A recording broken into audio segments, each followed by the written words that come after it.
This week, we are going to do a composition based on the emotion anger. This is as I said I would last week after we did that first compo in a long time. Okay, so the title for this week's composition is the P of anger. P being the acronym, remember, acronym for physical reaction, emotion, action.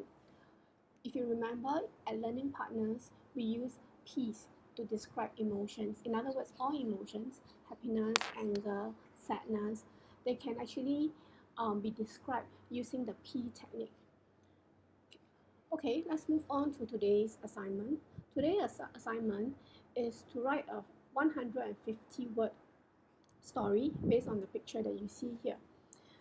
A 150-word story, as most of you would know, is actually the standard requirement, or rather I would say the minimum requirement for a P5 and P6 composition. Taking a look at what we have here, we have an accident. This accident has taken place at a fast food restaurant. We know that from the food that we see. Here you can see a hash brown, sausages, a sunny side up egg, coffee. This mess here, it's not too clear what it is, but I think we would not be wrong if we say it is scrambled egg. And there's also French fries. So we can safely say that this restaurant is a fast food restaurant. In fact, McDonald's comes to mind. And if you want to inject a note of realism into your story, you can even put your characters as having gone to McDonald's for breakfast on a weekend. Okay, and we can see here that the accident actually took place because this boy here, he has stepped on a piece of banana skin and he must have been holding the food before that. But as he loses his balance, he dropped his food, which then gets spilled onto two bystanders. And if we look even more carefully, we will see something that's rather interesting. This boy here on the right, see what is in his hand? A peeled banana.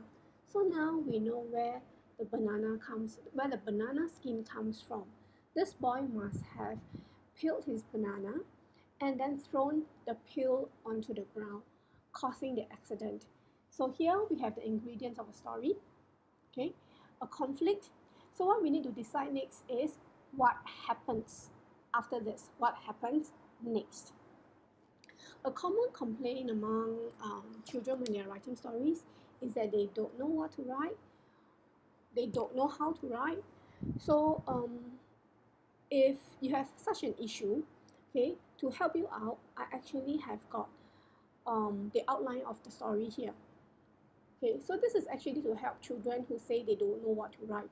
But if your child or you yourself, you're a student, if you actually know what you want to do with the story, you don't need any more help, maybe other than to see the focus on how to describe emotion, then you don't have to rely on this. You can just take a look at it, but you can write your own story based on the picture that we saw on page 1. That's fine.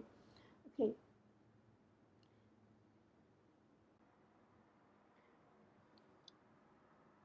Before I start the outline of the story, okay, I am actually going to add something interesting to the story. Instead of making all three parties, okay, the boy who dropped the food, the two victims, and the culprit, instead of making them all completely unrelated, I'm actually going to make these three people one family. In other words, the culprit is actually related to the victims. That will actually make it more interesting, right? Okay, then let's move on to the outline of the story. We will start at the place where we always start the story, paragraph 1, setting. Remember, in the setting, we actually have to address the 5 W's and 1 H, who the main characters are, where they are, what they are doing, why they are doing what they are doing, and how they are going to do it.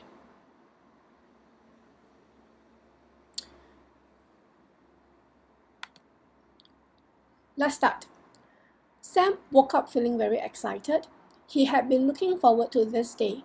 It was his birthday, and his mother, Mrs. Lim, had promised to take him and his sibling, Paul, to a fast food restaurant for a treat. The boys were utterly thrilled, as they were rarely allowed to taste fast food. Their mother felt that fast food was both costly and unhealthy, so they only got to eat it once in a blue moon.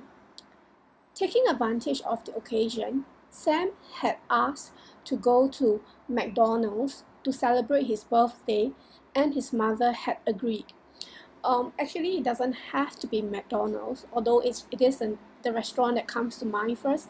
If you want to, you can replace it with KFC, Wendy's, or you can even make up your own name for a restaurant like Princess Cafe. Okay, paragraph 3 here, we're actually building up the story, building up the suspense, so we'll describe their trip to the restaurant. Sam quickly got dressed and prepared himself for the outing. Soon, the family was ready. They were going to walk to McDonald's, as it was only a stone's throw away from their home. On their way to McDonald's, Mother kept reminding Sam, who was very playful, to behave himself. The trio reached their destination in a short while.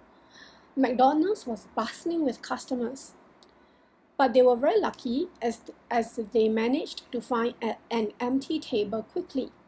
After taking the boys' orders, Mother went to buy the food, and Paul volunteered to help her to carry the tray. Mother agreed happily. Sam waited impatiently for them to return. Feeling hungry, he reached into his pockets and found the banana that was given for breakfast that day. That morning, he had not been hungry, so he had hidden the fruit in the pocket of his coat. Now he took it out, peeled it, and tossed the skin onto the floor. Just at that moment, Paul and their mother returned. They set the tray on the table, and the family prepared to tuck in.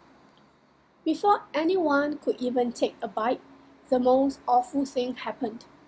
An avalanche of French fries, soft drink, and egg landed on Paul and their mother.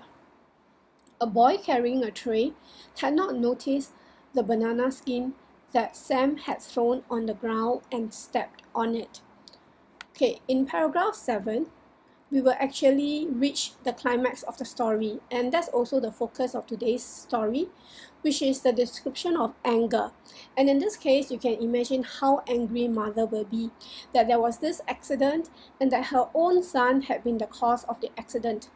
Later on, when we reach page 3, I will actually show you how to describe anger. So let's just skip this portion first and then move on to paragraph 8, okay, which is Mom's reaction after her rush of emotion, and then what happened at the end of the story. That's in paragraph 9. Fortunately, Mrs. Lim managed to control herself. She apologized to the hapless boy and gave him the money to buy a new lunch. Then she turned back to her sons.